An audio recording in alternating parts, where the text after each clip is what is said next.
Hi, common viewers. Welcome to Strictly for You. In conclusion, concerning the conversation we've been having in the past two episodes, we've established that religions have been around since the emergence of nations. Religions were but spiritual expressions of cultures, nations.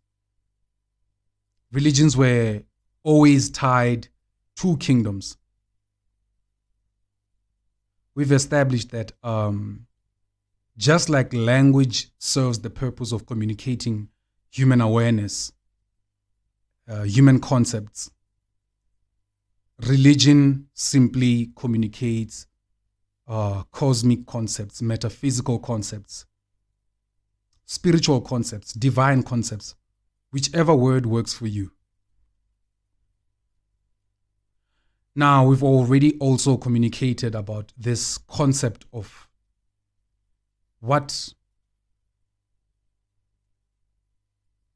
the word God points to. It doesn't point anywhere outside of humanity, but it points within humanity. It points to the core of a person, to the core of a human being, to the core of humanity. The root of a person, the root of a human. It points to the core, the root. So,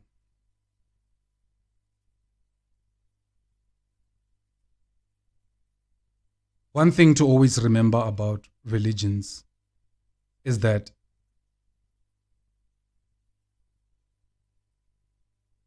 the nature of the language used is esoteric. It's hidden. So when you read of a serpent, a snake talking to a woman,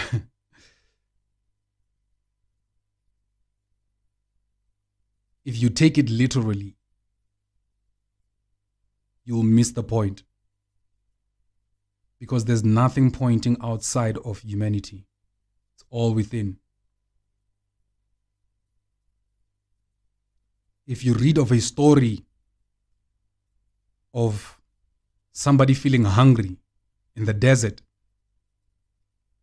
and suddenly being tempted by another entity, and you start thinking it's something that is happening outside of a human,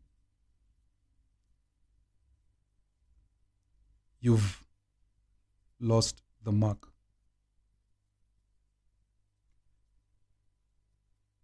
Seeing that human language communicate human awareness,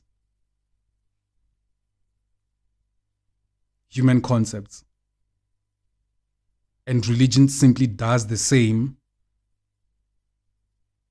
communicating concepts of the cosmic, the metaphysical, the spiritual, or the divine. Can't really say your religion is better than any other person's religion. The best one maybe is the one that brings you to the true realization of who you truly are, or what you truly are at the core of your being.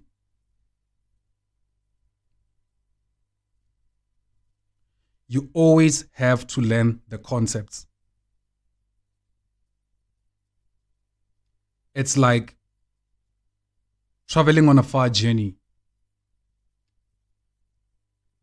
and you have to pass by a pit stop for you to refuel, for you to get energized. You don't build a camp there. You do what you need to do at the pit stop and then you pass. You go ahead. You don't go into a restaurant and keep staring at the menu and keep on being entertained by the menu.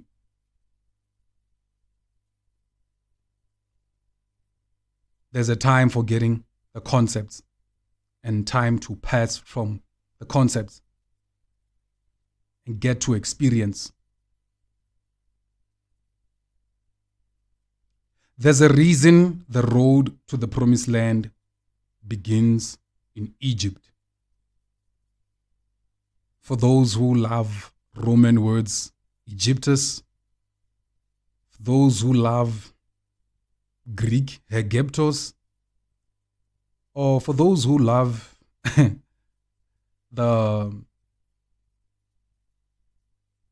word in its true form, Het Kapata.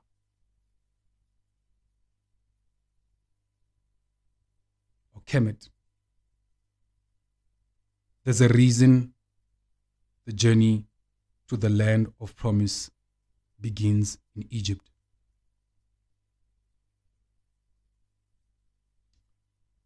So, whatever you are learning, make sure it's not working against you. As you might have noticed, there's a lot of people that purport themselves to be paragons of morality that get caught in the very same thing that they condemn. Because you cannot not have an expression of what you are conscious of. Even if you stand there bashing this person or that person, you are the one who's most likely to fall into the very same thing. Friedrich Nietzsche said it this way: he that fight monsters should see to it that he does not become a monster in the process.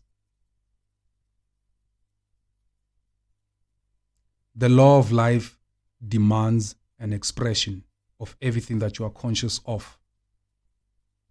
So whatever religion, whatever faith you subscribe to, make sure it's not working against you, but for you.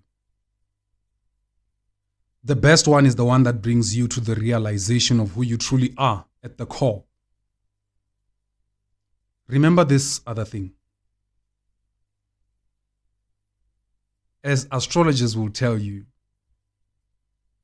or astrologists, not sure what's the word that is used to, sort of like designate, what word is like designated these people that speak of,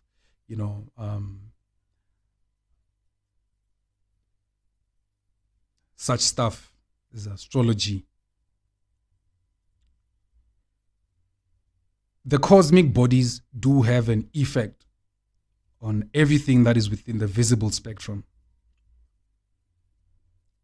Remember, everything within the visible spectrum is fleeting, as the Buddhists tell you.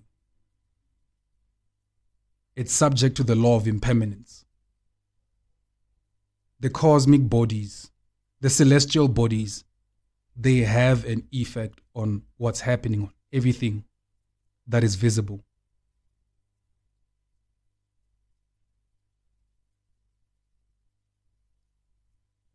The difference between you and a tree is that a tree does not determine its fate, but you can. It doesn't mean that you will, but you can. And if you don't decide your own fate, it's already decided.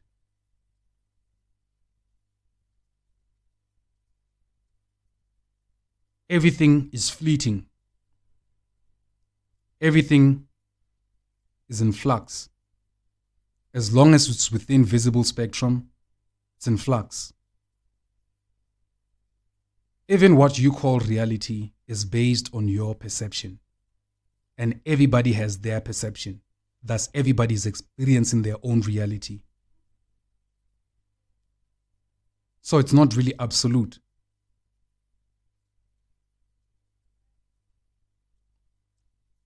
But there's one absolute,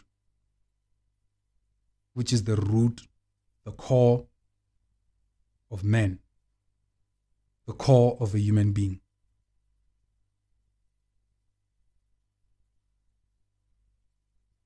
Thank you.